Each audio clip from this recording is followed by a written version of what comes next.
ꯅꯪꯗꯤ ꯄꯨꯔꯥ ꯁꯛꯊꯨꯅꯦ ꯚꯥꯏ ꯅꯪꯗꯤ ꯄꯨꯔꯥ ꯁꯛꯊꯨ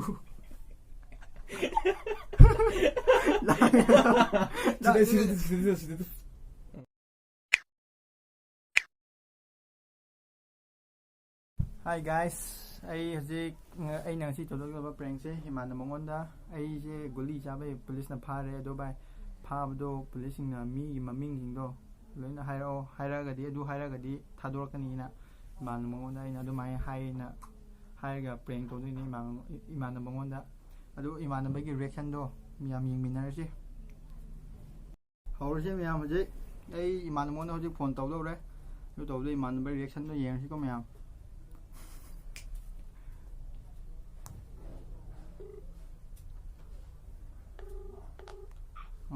Hello. Bye ta bro.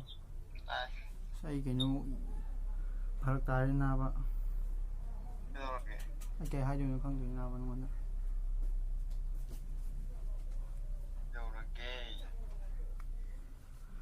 Bạn đang sầu đi sầu nó của ta bro. Ai anh ta coi cái nó giang thầy nào. Rồi giao từ đây rồi ai cái nó Guli giao vào rồi bro. Bro. Guli Chabei ba ai thong police ne phare ba. Pha ban moi chi cha ba mi sing do. Noi chamin na ba mi sing do hairong na hai ba.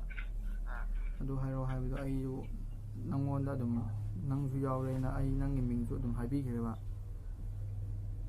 Ai ming da. Wongoi dai ne ai iman ba ma su yaw police ne ba phu da ai ri loi re ba. Mà thì ai yum đó lấy đấy ai đi lấy màn vào yum đó lấy bao tao rồi màn vào yum đó lấy đó các anh tổ chức vậy mỗi đồn chăm mình là mình hình đó qua tao rồi đó hai rắc tới đây phải mỗi đồn lúc khắp lạc này vào police station đó đó các anh tổ chức nó vậy gian ta thế nào đang một tiếng tôi phẳng biểu là anh tôi lập biểu nào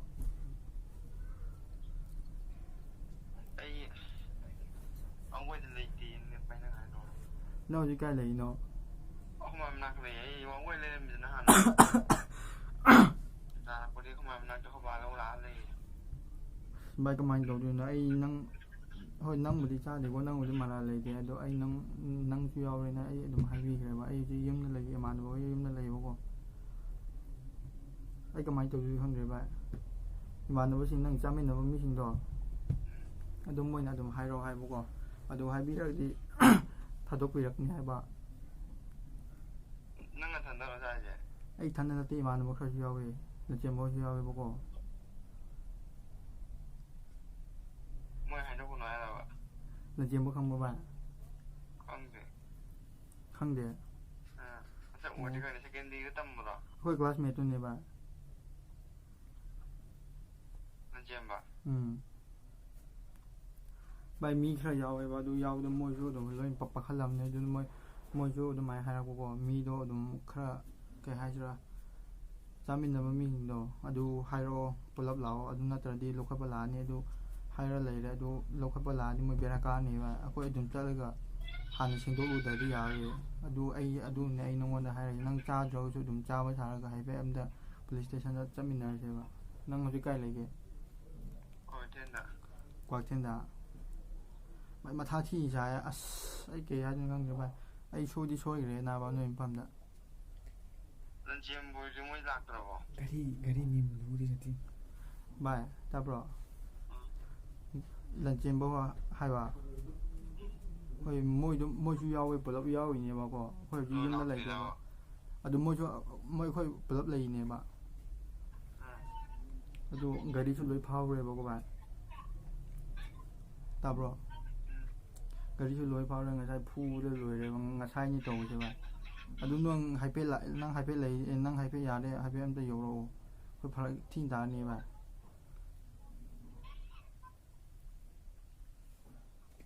Quá gì, hay yên lạc cái tàu nếu không vào cái đội, quá thật là đi, bây giờ chân chỉ có khung đầu quá thật, anh chẳng nói đi.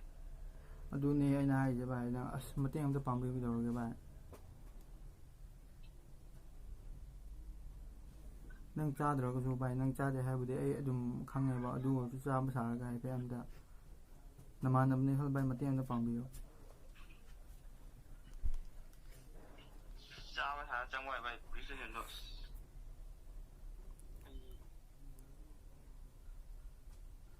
kedawre bai asembudi bai ai haje ba phagi na te na adu mai khangane ko bai na adu bai dang muting pangbiyo hai ro to pore di chang mai chang ne mai ro bai na to pone ani chang ni bo adu chang mo tam da phudak ka mo ko bai ni yo ra ni du bai dang namanaba punchi de amda kambiyo da bai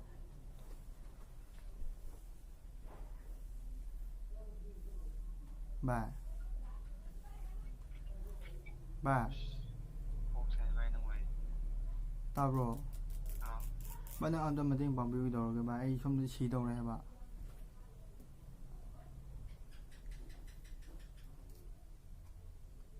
bai moi na ni cái nó nang tan na wo ko lo ai la ba ai koi chaminaba mi sing do pu lao loin ma sengdok lao na mo nya adu mai hai ra ku ko adu sengdok lao hai do ta mi na bo na ma no ngai tu ti adu mo si pulap lai ne wa ji da adu atopa sing ha ba ya de la ba adu do atopa na manaba sing chaba lai bra na hang la ku ko ne khommu chaba lai te ha mo dum phura khre ba bai bai chai pham ngak ngai re bai phagi na te bai hai che bai no mating am de pang bi do ge ronaldo hoi noi manar ga am da lak pi ba asi la ke ba si ni ba ko gari chu moi loin pha re ba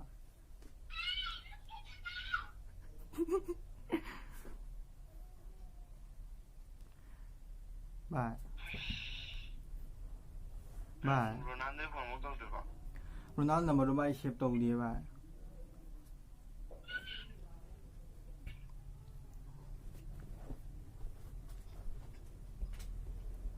bai amda hai ro bai kamai to de bai khoi si ro hai ro bai na in naman sing man ke hai ju ne khang de bai bai no amda nung si ro bai khoi bo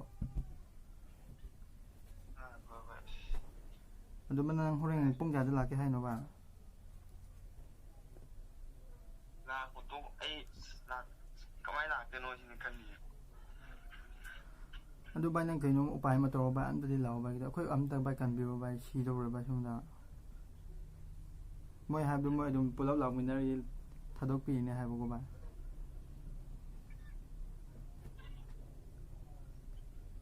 ta bro ko la la na ta to pi ne ta ta to ro ni bo ai di ong khang wa ni lu ya le ko ba dong hai la ni adu bai nang khoi bai adu mai hai no imai ba hoi khang ju de dum khang ju no akoi adum amu la seng dok pi ne khoi imai pa da no imai pa da ma di cha de akoi cha ni ma thang nu khon nu na nang cha de ba dum khang ju di nó có bài có quyền người thân quyền người thân cái bài vậy ba ta bro ai không được tu sao ba bai đâu Bai bai. Da ta dan nan zai. Rồi mai rồi bai dum ma anh một tham nhau bà đi bà khai lâm đi mau chứ kia không ra rồi mai rồi mai cho ai cha để mình thả ra rồi mình vào photo thì mà khăn cái nữa mai cái chân đâu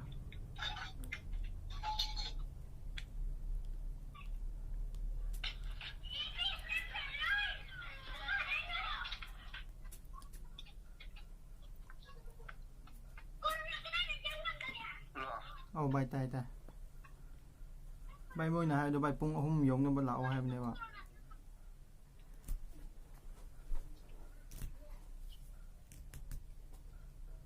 bay tao rồi pung không nằm nó bên lậu hay bay nó âm lậu rồi rồi có những gì rồi bà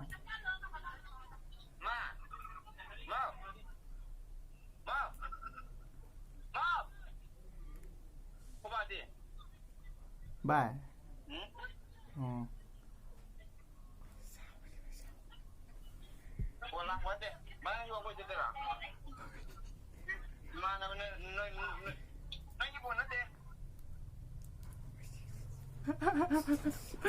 wow một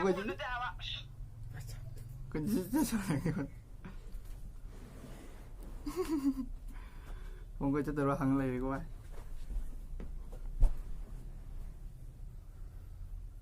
ใบตาบรบ่าใบที่ตั้งทุงเราว่านั่นคนมีสิทธิ์ระบบ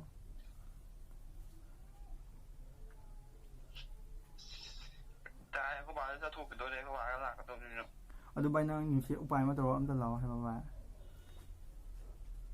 เรานานต้องตัวอะไรไปห่างกัน Kayak aja no. มาจะรู้นี่ Aduh hai be am terlalu hang bay aduh conference taro ayo aduh hai ke ba. ไป Bay tao rồi bạn. Hello. Hai. Am da ba kitang thu dor ba ai phone da tham ge go som da phone dor ko na yad re ba ma ba la ge yum halak ten na go. Do sat ba dor ba ai ko ba chi da re ba am da kan view ba. Sat ba dor ko ba conference sam ka. Ko ba. Tao cái Ya ma ji phone dor ko do ngai min na si ma ji phone mo dor ani ba go. Ai do ai mo na mo sing do ge ma pa khalam do ti ma le. An lo yeng si. Ma ji iman ma ji asmai mama ji pra ma na di nung ji nung si ma le ma ji la ke di to he ba ko. Hai pe yeng si ma ji phone dor pa me ngai min na si. Call tore.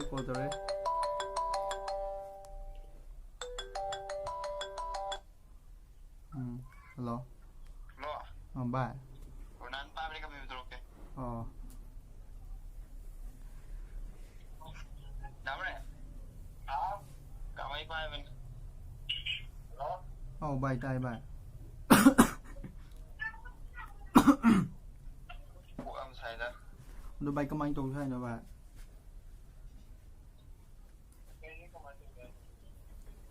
Nó bay nuôi mà tiếng nó bằng biểu bà. Rồi nào. Bay mà tiếng nó bằng bay xí bên bay có xí ta đây bà.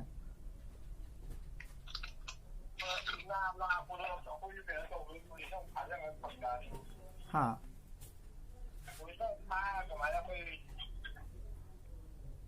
Bay đôi bay nuôi có xí rồi bà.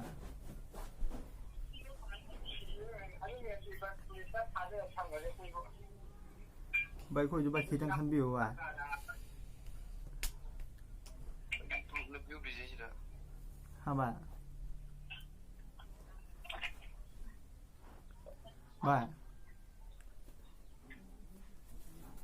Bà. Bay nuôi khôi ai dùng tiếng em tôi bằng biểu rồi hay rồi bà?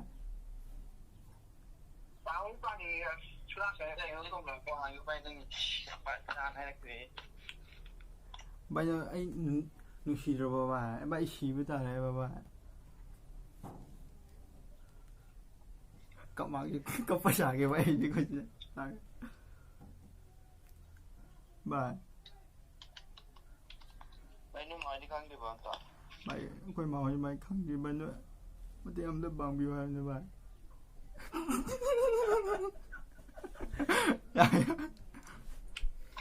Bà. Đấy. Mà thì em đã bằng biểu nuôi xì rồi bà. Ai hai bông không ăn được bài nuôi đã hay nữa bà.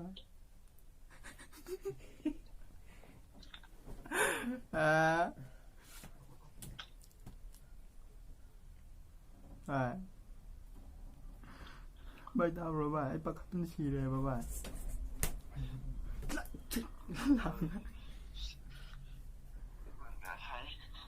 Rona. Cái như vậy Rona mất thông rồi bà hay chứ bà. Bay bắt thân xì rồi bà.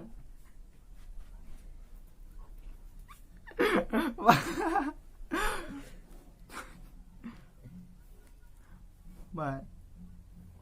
Tôi hai kiểu này này mà đừng biết gì nữa mà nghe thông ai bao tháo gồng nè.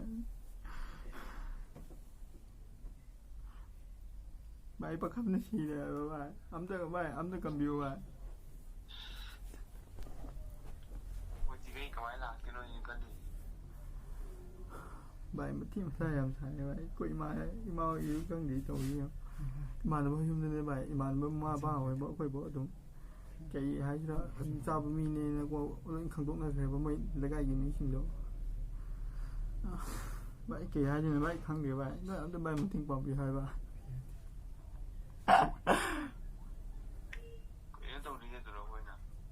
ครับบ่ายบ่ายบ่ายนี่ไปกูทำมินนี่มันแล้วกูทำมินทำไมถึงก็ไม่ได้เลยก่อนบ่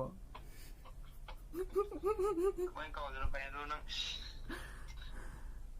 Nah, benar dua teh ayo. แต่เดี๋ยวถึงบ่ายที่กูมาตั้งใจเลยบ่ายนู่นมาเต็งปั๊มมีใกล้ๆในปั๊มวิ่งให้นะว่าอันต้องขับรถมาหน่อยอยู่บ่ายเห็นวันหลักนี่เดี๋ยวบ่าย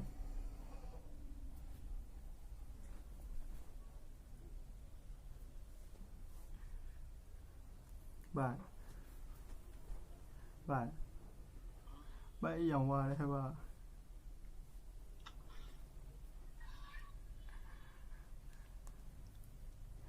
บ่ายคิดดูบ่ายว่าคมดีดูบ่ายบ่ายนู่นไอ้ยังขี่รถมาแล้วบ่าย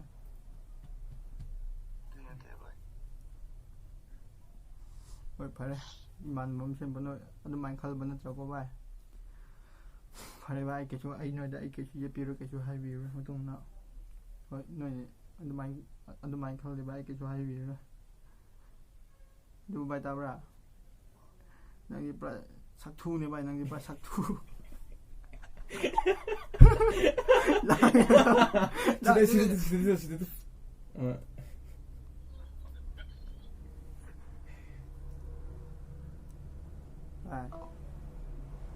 ตามกันเลยก็ตั้งดูก่อน You are calling is busy the person you are calling speaking someone 사람 가 currently busy. ก็อยู่ busy อ่ะอย่าล้าง The person you have called is speaking to someone else. You can wait or call again later. आपने जिस व्यक्ति को call किया है वह अभी दूसरी call पे व्यस्त है कृपया प्रतीक्षा करें या कुछ समय बाद कॉल करें บ่ายก็น่าไปงังในเนาะบ่ายนังในเนาะบ่าย Kau jangan kontrol pun ni. น้อยชายบ่ายน้อยชายรู้บ่ค่อยรู้บ่บ่ายน้อยชายจะมาทั้งกล้วยใหญ่ใบไก่โนใบตาบรอบ่ายอากาศตาบรอ Dah, baik. มันยังปลาชักทูได้ใบน้ำมันว่านึกชี้ข้างหรือว่านามันยังปลาชักทูได้นะว่านั่งชักทูนี่ใบน้อยย่อยมันตะวันหลักนี่ก็ใบชักทู Baik, hati baik nang. เตยใบนั่งปลาชักทูนี่ว่านั่งปลาชักทู Hati tu jangan yang saya tak kalau พี่มันมาเชิงบูไปไอ้น้อยจะให้ไปวันชักทู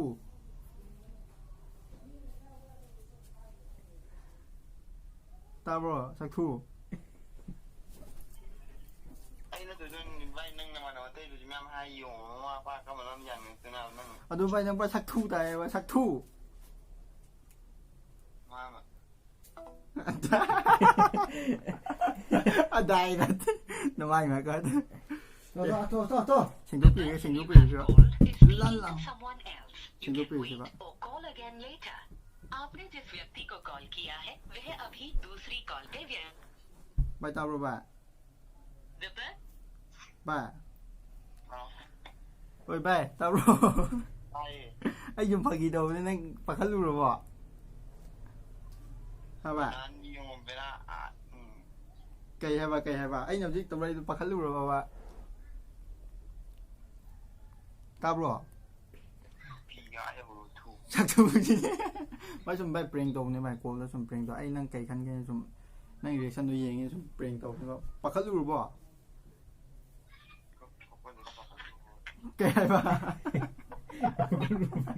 ตาบรอสมพากีโดนี่เปล่งตรงนี่บ่าใกล้ที่กุลีจ้าไม่กุลีจ้าใกล้ที่ชีเลยกุลีจ้าบ่ไก่เนี่ยสมพากีโดนี่บ่าเศร้าบรอ Cái ai chọc. Ni mình cũng tiêu được chú ý đi. ปัจจุบัน police station เลยแล้วมันจะละทูเราวะบ้าไอ้ police station เลยว่ามันจะละทูเราวะ 겁니다. 보안 가면 몇 배. Dah tu. พอกี่ตัวนี้ใช่ใบชมเปล่งตัวนี้ใบนั่งปักขันลูกหรือเปล่า ค่ะ ยิงเงินสักเกี่ยวลาบบัวต้องแบบนี้ฮะกี่ตัว Pagi tôm ni sebab ya rasa. Aduh, banyak sound tu ko. Bye, ta bro.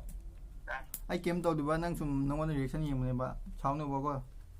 Noi sai do pajan ngang na ro. Thamai ko.